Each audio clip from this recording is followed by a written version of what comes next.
श्री विष्णु पुराण 5वां अंश 24वां अध्याय।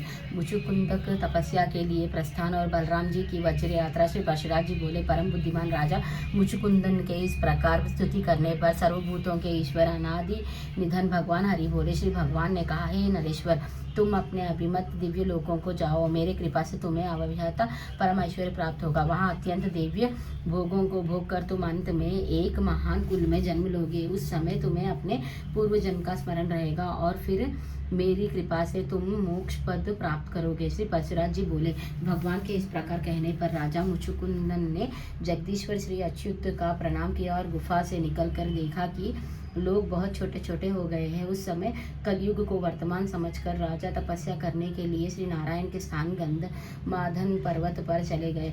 इस प्रकार कृष्णचंद्र ने उपाय पूर्वक शत्रु को नष्ट कर फिर मथुरा में आज उसकी हाथी, घोड़े और रथदी से सुशोभित सेना को अपने वशीभूत किया और उसे द्वारका में लाकर राजा सेना को अर्पण कर दिया। तब से यदुवंश शत्रुओं के दमन से निशंक हो गया है। मैत्रेयी, संपूर्ण विग्रह के शांत हो जाने पर बलदेव जी अपने बांधवों के दर्शन की उत्कंठ से नंद जी के गोकुल को गए।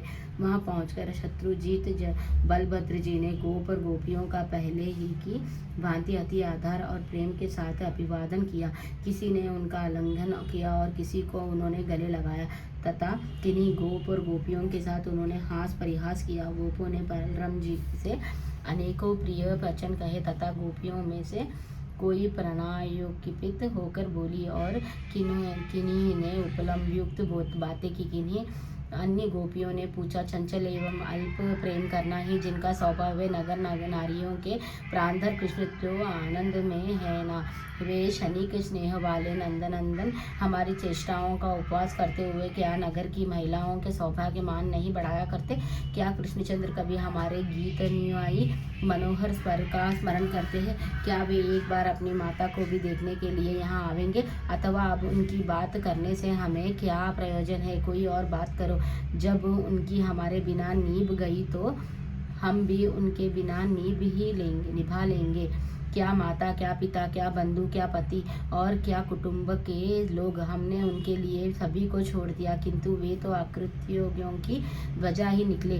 तथापि बलराम जी, सच सच बतलाइए, क्या कृष्ण कभी यहाँ आने के विषय में भी कोई बातचीत करते हैं? हमें ऐसा प्रतीत होता है कि दामोदर कृष्ण का चित्त नगरी नारियों में फंस गया है। हम में अब उनकी प्रीति नहीं है, अतः अब हमें तो उनका दर्शन दुर्लभ ही जाना पड़ता है। श्री परशुराम जी बोले। तदंतर श्री हरि ने जिनका चित्त हर लिया है वे गोपियों बलराम जी को कृष्ण और दामोदर कहकर संबोधन करने लगी और फिर उच्च स्वरों से हंसने लगी। तब बलभद्र जी ने कृष्णचंद्र का अति मनोहर और शांतिमय प्रेम प्रकर्पित और गर्वहीन संदेश सुनकर गोपियों को स्थावना दी तथा गोपों के साथ हास्य करते हुए उन्होंने पहले की भांति बहुत सी मनोहर बातें की और उनके साथ ब्रजभूमि में नाना प्रकार की लीलाएं करते रहे। इस प्रकार श्री विष्णु पुराण के 5वें अंश में 24वां अध्याय समाप्त।